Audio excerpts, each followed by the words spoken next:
Hello everyone, Lorenzo here, episode 13 of Galileo Contracting. Now, in last episode, episode 12, we launched the ISPA set 30W6 or something, the Hedgehog probe with a lot of antennae. If that makes you curious, go check out that episode.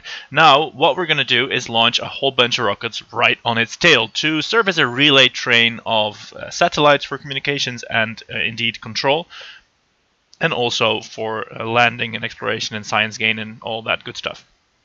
Naturally, we're going to launch the landers and explorers first, and then launch the comsats after them, so they can most efficiently bridge the gap. Note to everyone, it is very questionable that this plan will in fact work because of the huge difference in effective sensor range between the ground-based radio telescopes and the onboard antennae. The current tech level apparently makes it difficult to make interplanetary relays. Nevertheless, we're going to launch a whole bunch of rockets and see how far we get with that. Step 1, upgrade the launch pad. That makes us be able to launch big ships. We've got 377,000. Let's actually have a quick look, see if we have a contract to explore Thalia, but we're now going to Thellumo. So can we get something from there? No. No. So we can always go do this stuff later. Complete the Moho 3 course. A flyby of Iota, Seti, and Thalia using a single vessel. We could probably do something like this and make a whole bunch of monies with a person on it or something. Oh, we can take it twice even? Oh my god. Alright, let's have a look at that later. Now we're going to launch our stuff to... I think that's probably going to... You know what I'm going to do? I'm going to accept this, and that's going to be the build challenge for the next episode. So, a flyby of Iota, Seti, and Thalia. Now, Iota and Seti, they are moons of Gale, so that should be easy. And Thalia is more. So we're going to need some hefty delta V on that rocket. Basically just a passenger carrier with as much delta V as possible. That's what I'm commissioning you to build. And I'm just going to go ahead and accept both of these. 84 years, yeah, we can keep them around for a while. There we go. Alright, with that out of the way, let's go ahead and launch our ships. We are going to start with the Thellumo initializer, because this has the lander probes hidden away in the fairing here and one relay. Let's not consider overly much what it is. Oh my god. I think I need to do a whole bunch of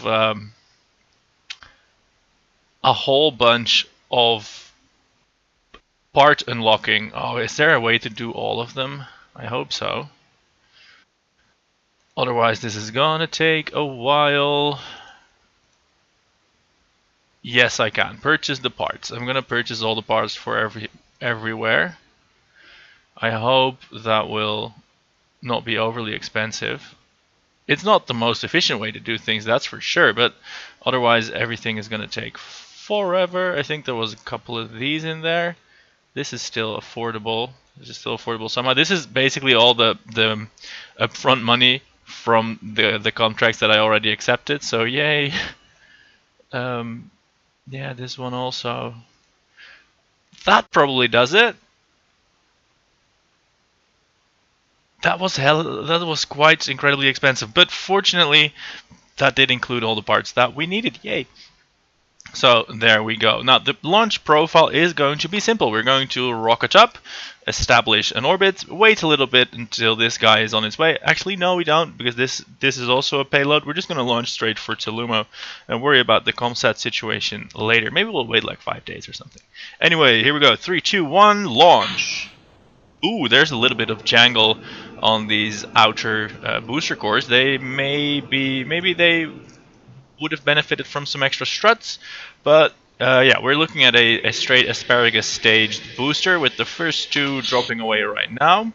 That's basically dive bombing the launch pad, because we're just about a kilometer up when we drop those. So yay, heads up everyone. Incoming. Cool, otherwise this seems a fairly solid launcher. The thrust to weight is decent, we're accelerating, we're going up. What more do you want from your launchers? We can drop some more booster bombs, that's always great. Now the next one should be safe, because of course it takes longer and longer for each set of 2 boosters to run out, because they all feed each other and the engines are dropping away. So that said, there's 2 more. We're probably gonna start a gentle pitch over right about now. It doesn't feel the most stable maneuvering in the atmosphere, so I might actually, you know, not do that too much. Still, I wanna bend over. No, that didn't come out right. I wanna turn over, yeah, and drop these ones, and now here we are on this sole mainsail. Let's see, the next stage is going to be the fairing. So I'm going to wait until we're in the upper parts of the atmosphere, then ditch those fairings. Let's say like 60, 65 kilometers. And yeah, we're doing well. This launch is proceeding as planned. And then, let's see, I think after we ditch the fairings, we might have to not use the staging anymore, because I see some parachutes here, which is... Oh wait, no, that's a re-entry module for the first stage. How cool is that? We are a reusable space program. Awesome. I wonder if I can switch to it and actually observe that happen. Should we conserve a little bit of fuel on the mainsail to give it a soft landing? Should we try that? Should we go all SpaceXy on it? I kind of like the feel of that. So yeah, let's actually just turn this one back. There's probably enough delta V in there anyway, right? Let's see, we've got 5 kilometers per second in total. Yeah, we can get away with that. Let's cut the engines now, save this amount of fuel, and burn the rest. And we are also at fairing deploy altitude. Ooh, that something happened there. Alright, and now we're going to... Actually, maybe this doesn't have a probe core, does it? I can't control this. Might as well finish up the burn. And throw it away.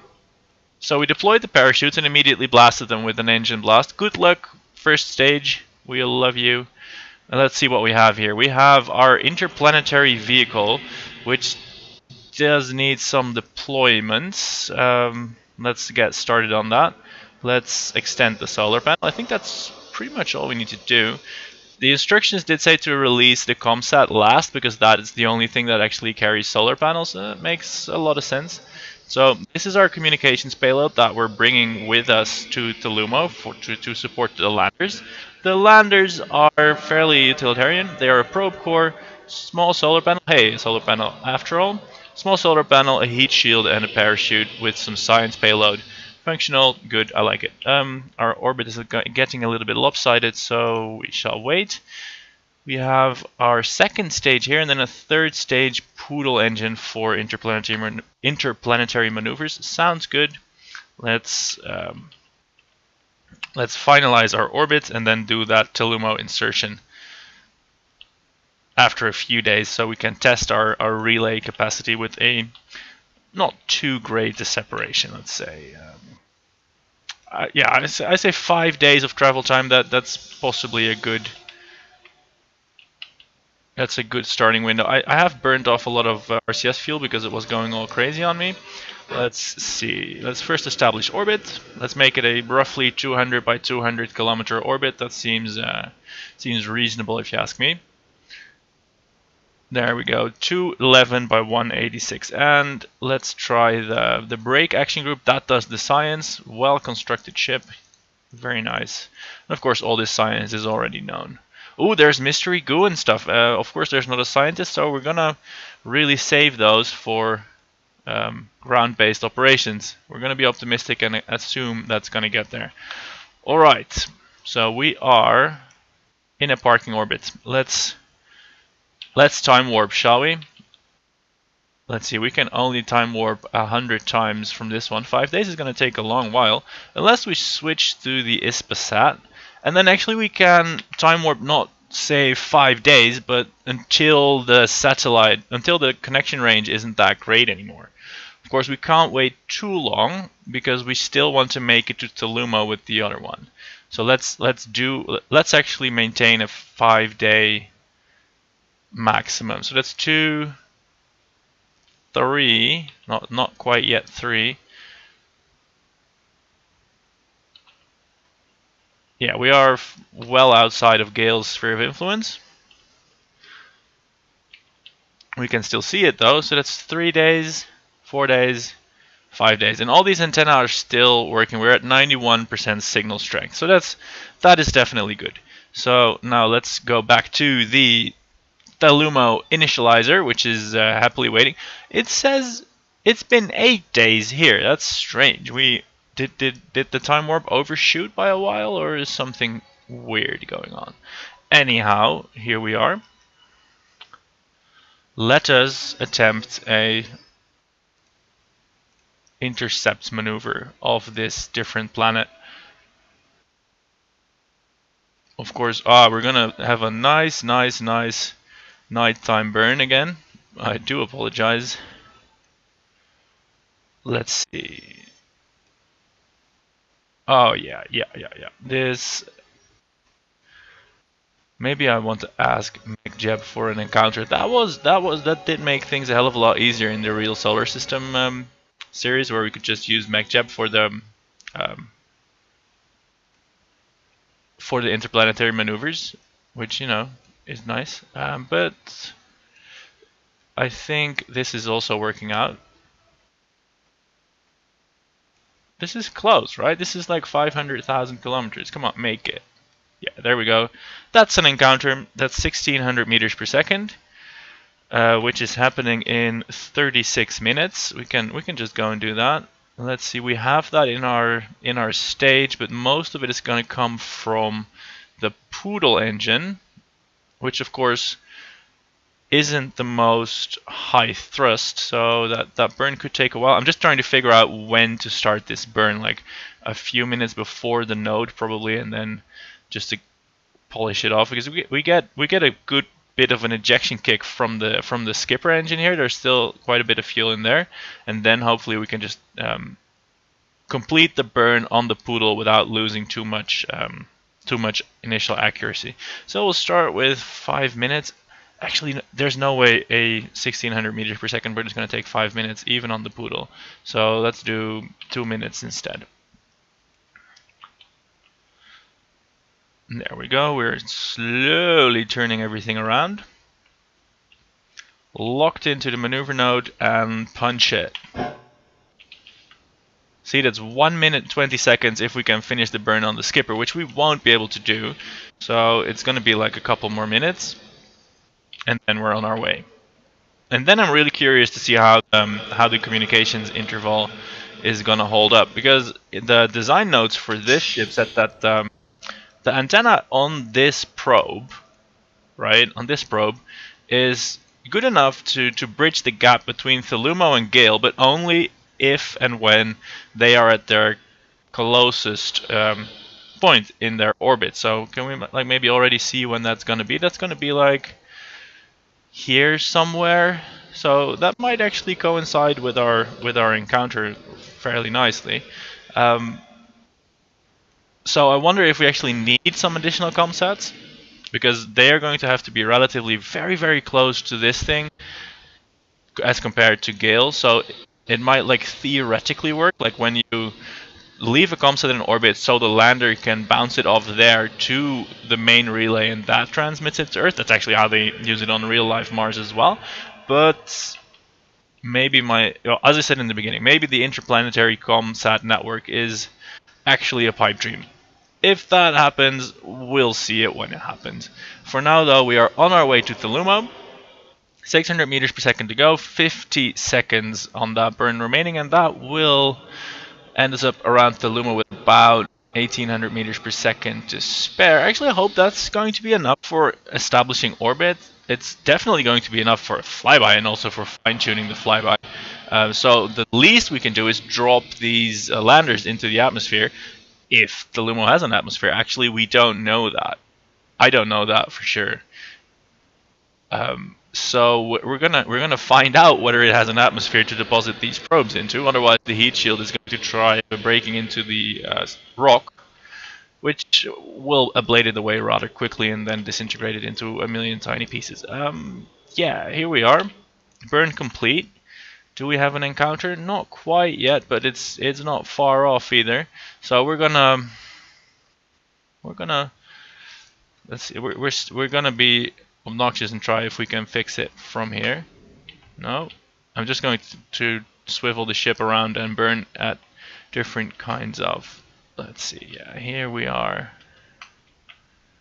Decreasing. I'm basically braking now. If you observe the nav ball, you can see that that is what is going on, and we have an encounter, I think. But I want to have it be a close encounter because now the periapsis is like super huge.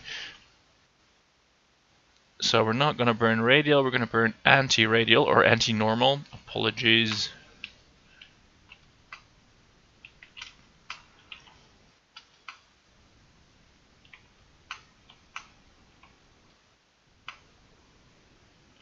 Yeah, that's not working. So we're gonna do that at the descending node, which is fine. Which is fine. We're on our way anyway. So let's time warp a little bit more. What we have in the garage in the VAB is the Greifswolf built Behemoth, which is basically 3 comsats with science payloads. And what else we have is the sister ship to this one, the Thellumo comsat carrier, which is again a bunch of comsats, I think 2.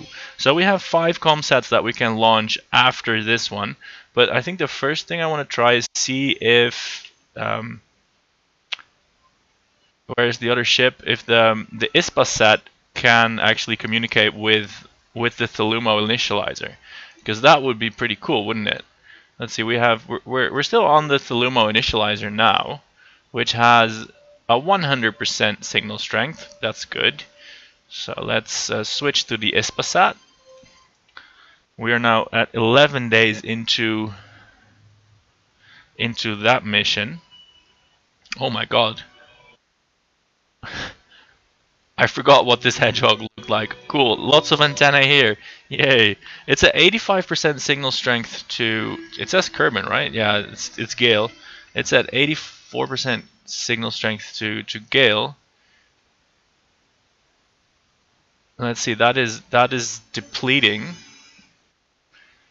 But it's not switching to the other ship, which is... Can we even see that on, like, our map? I'm not seeing it. Like, do we need to like switch to probes, or is that maybe a lander?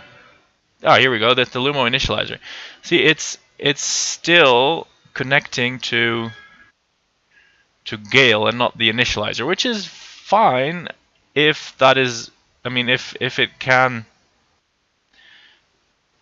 I guess if it can still reach Gale, there's no reason for it to talk to the initializer instead. So we're gonna see that when we get further away. Let's see. Now the initializer is pulling ahead of the Ispasat because it's in a faintly different orbit. That is funny. The signal strength here is degrading. It's at 39%. Let's see what our Thellumo initializer is at. It's got a better antennae. That's still at... My heads-up display is in the way. That's still at, I think, 98%. So that's doing really well. That's doing really well. So its mission elapsed time is 26 days. So let's...